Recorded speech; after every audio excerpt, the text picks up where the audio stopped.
Her vil jeg gennemgå noget af det portfolio, vi har lavet gennem det sidste halvår på vores uddannelse.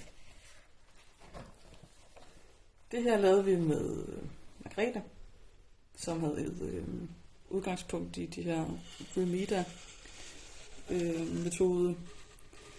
Her har vi taget udgangspunkt i en sang, som vi valgte i hver gruppe, som symboliserer, eller hvert side symboliserer de forskellige vers i sangen.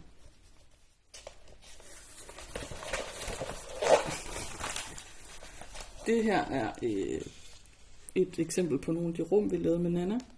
Det her er en børnehave, der hedder Regnbuen, som er en institution for børn med forældre, som skiller sig ud fra normen.